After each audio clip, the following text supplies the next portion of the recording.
दयामीर भाषा डैम की तामीर से 16,500 मुलाजमतें पैदा होंगी। मंसूबे से 4,500 मेगावाट सस्ती बिजली पैदा होगी। कौमी वाटर सिक्योरिटी स्ट्रैटेजी और डैम्स की तामीर के हवाले से इजलास में वज़ीर आज़म को ब्रीफिंग। इमरान खान की डैम की तामीराती सरगर्मियां शुरू करने की हिदायत। कहा, पानी के ज़खायर को महफूज बनाना मौजूदा हुकूमत की अव्वलीन तरजीह है। मुआवने खुसूसी इत्तलात आसिम सलीम बाजवा का ट्वीट कहते हैं, दयामीर भाषा डैम की तामीर का ऐलान तारीखी खबर है।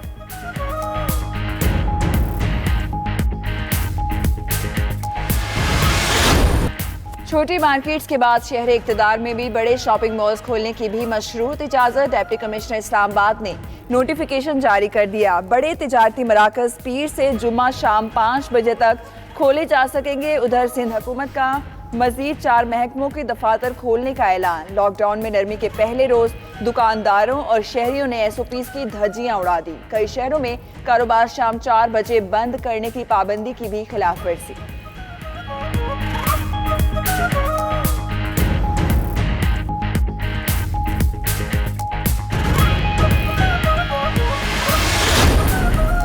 इमरान खान से उस्मान डार की मुलाकात। कोरोना रिलीफ टाइगर फोर्स के मुताल्लिक बातचीत। वज़ीर आज़म से मुआशी टीम के अरकान ने भी मुलाकात की। आइंदा माली साल के बजट पर ब्रीफिंग दी।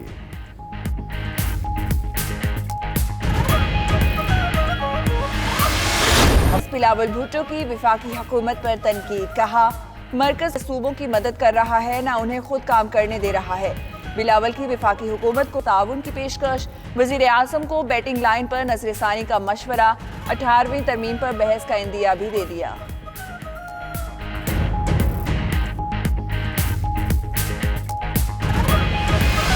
एहतिजाज लाड़काना, सक्कर, बेनजीराबाद, सेवन शरीफ, कराची, यहाँ पे एहतिजाज हो रहा था कि हमें राशन दो, जो आपने राशन का ऐलान किया था स्पीकर साहब। 550 करोड़ आपको सेहत का मिला था 8 साल में।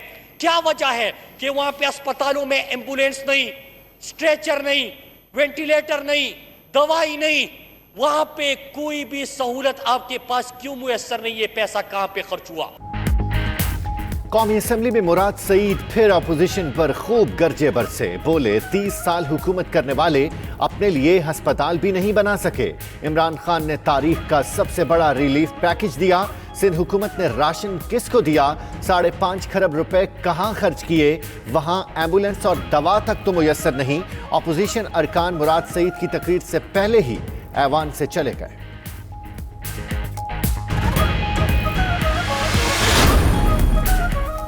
चीन से तिब्बी और इमदादी सामान की एक और खेप पहुंच गई। वज़ीर आला पंजाब सरदार उस्मान बुज़दार ने एयरपोर्ट पर सामान वसूल किया। हिफाजती kits, N95 mask, surgical mask और दीगर जरूरी सामान शामिल। उधर सऊदी अरब भी पाकिस्तान की मदद में पेश पे। सऊदी फरमारवा शाह सलमान के फलाही इमदादी इदारे की सरगर्मियां जारी। पंजाब के 10 अजला 22,000 मुस्तहिक खानदानों में राशन की तकसीम।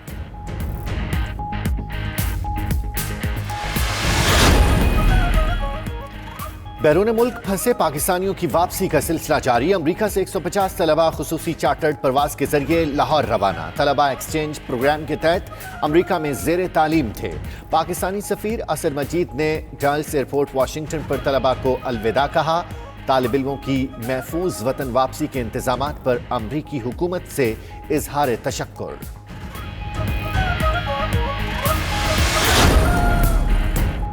पंजाब में मैट्रिक और इंटरमीडिएट के लाखों तलबा और तालिबात के मुस्तकबिल का हतमी फैसला आज होगा। सूबे के तमाम तालीमी बोर्ड्स के सरबराहों का इजलास आज तलब कर लिया गया। वज़ीर हायर एजुकेशन की ज़ेर सदारत इजलास में तलबा की बगैर इम्तिहान प्रमोशन के तरीकाकार की मंजूरी दी जाएगी।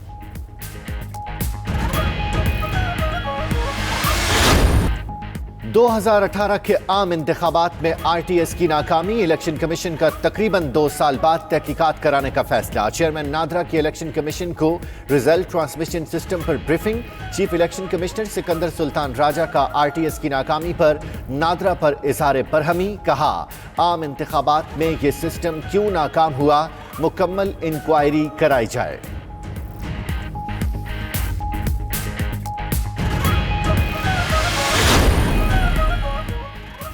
मुल्क के मुख्तलिफ इलाकों में तेज हवाओं के साथ बारिश, गर्मी की शिद्दत कम हो गई। पेशावर, मुल्तान, गुजरात, हाफजाबाद, मंडी बहाउद्दीन, कोटली, मीरपुर और दीगर शहरों में बादल खूब बरसे। ओकाड़ा, दीपालपुर, मंचनाबाद, हजरा शाह मुकीम, आरिफ वाला में भी रिमझिम बारिश के बायस मुख्तलिफ इलाकों में बिजली की फराहमी का निजाम दरहम बरहम हो गया।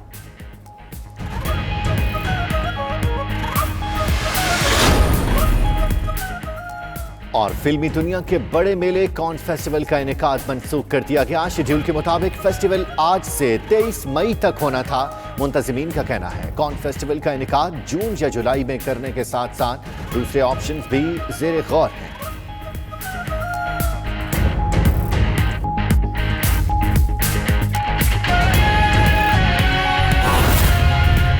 एसओपी सेट तो कर दी गई हैं, लेकिन एसओपीज ऐसी हैं कि वो ब्लैंकेट एसओपी सेट कर दी गई हैं कि सबको बता दिया गया है कि उसने मास्क पहनने हैं या उसने हैंड सैनिटाइज करने हैं या उसने जो है एक डिस्टेंस रखना है।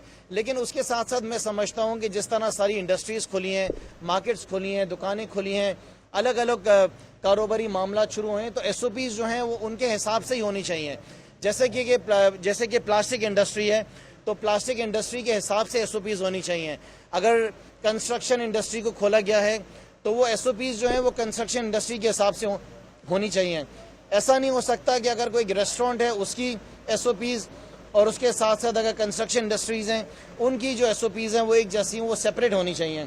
तो ये एक सिंध गवर्नमेंट से हमारी रिक्वेस्ट है कि इसको ज़रूर देखें। ये शायद एक बहुत बड़ा मेजर एक इम्पॉर्टेंट पॉइंट था जो उनकी तरफ से मिस हो गया है। दूसरा जो इशू बहुत बड़ा है जिसको हम पहले भी हमने हाईलाइट किया, लेकिन ज़ाहिर है कि जोर हमारा लॉकडाउन पे था, तो आज से हमने एक नया मिशन उठाया है पाकिस्तान तहरीक इंसाफ ने, और वो हमारा मिशन ये है कि सूबे सिंध के जो हॉस्पिटल्स हैं वो हमने पाकिस्तान पीपल्स पार्टी की हुकूमत से ठीक करवाने। जिस तरीके से हमारे हॉस्पिटल्स की बर्बादी हुई है, जिस तरीके से इस 12 साल में पाकिस्तान पीपल्स पार्टी ने ऐसा महसूस होता है कि पर्पसली अपने सारे हॉस्पिटल्स को तबाह किया है, उनका चाहे वो इंफ्रास्ट्रक्चर हो, चाहे वहाँ पे मेडिसिन की अवेलेबिलिटी हो, चाहे उसके निज़ाम को बेहतर करने की बात हो, वो तकरीबन पूरे सूबे सिंध के जितने हॉस्पिटल्स हैं उनका बुरा हाल है। शायद गिने चुने जो गवर्नमेंट के हॉस्पिटल्स होंगे 1 या 2, वो पूरे सूबे सिंध के अंदर जो है वो आपको ठीक नज़र आएंगे।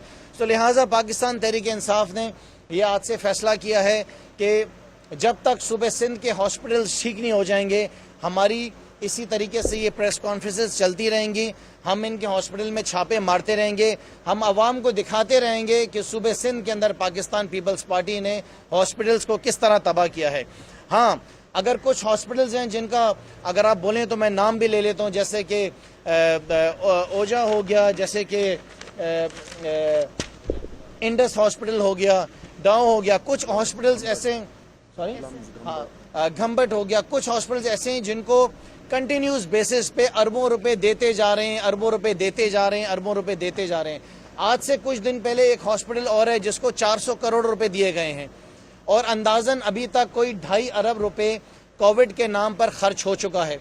मेरा ये सवाल है कि जिन हॉस्पिटल्स को जो 4 से 5 आपके पसंदीदा हॉस्पिटल्स हैं जिनको आपने खरबों रुपए दे दिए हैं, उनसे आवाम को फ़ायदा क्या हुआ है?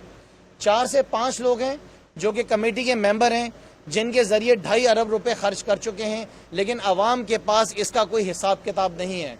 जैसे कि हम अगर एग्जाम्पल ले लें इंडस हॉस्पिटल की, तो मेरे ख्याल से एक बहुत बड़ी रकम जो है इंडस हॉस्पिटल को कोविड के सिलसिले में पिछले दिनों दी गई हैं, लेकिन अगर आप देखें तो हमें मालूम चला है कि वहाँ पे शायद मेरे ख्याल से खाली 15 जो हैं वो वेंटिलेटर्स हैं और ये 18 से 20 जो हैं वो खाली बेड्स हैं, जो कि 5 बेड्स हैं सॉरी, जो कि जिसमें आपके कोरोना के पेशेंट्स हैं। तो हम ये जानना चाहते हैं कि आपने आज तक 12 साल में अपनी तैयारी करी क्या? इन 5 हॉस्पिटल्स को आप पैसा देते गए, आप NGOs को पैसा देते गए, आपने अपने जो गवर्नमेंट के हॉस्पिटल्स थे आपने उनको ठीक करने की कोशिश बिल्कुल भी नहीं करी। हालांकि हमने ये देखा कि वो तबाही की तरफ जाते गए। हम आज सबसे पहले आपसे ये डिमांड ये कर रहे हैं, देखें तो हमें मालूम चला है कि वहाँ पे शायद मेरे ख्याल से खाली 15 जो हैं वो वेंटिलेटर्स हैं और ये 18 से 20 जो हैं वो खाली बेड्स हैं, जो कि 5 बेड्स हैं सॉरी, जो कि जिसमें आपके कोरोना के पेशेंट्स हैं। तो हम ये जानना चाहते हैं कि आपने आज तक 12 साल में अपनी तैयारी करी क्या? इन 5 हॉस्पिटल्स को आप पैसा देते गए, आप एनजीओज को पैसा देते गए, आपने अपने जो गवर्नमेंट के हॉस्पिटल्स थे आपने उनको ठीक करने की कोशिश बिल्कुल भी नहीं करी। हालांकि हमने ये देखा कि वो तबाही की तरफ जाते गए। हम आज सबसे पहले आपसे ये डिमांड ये कर रहे हैं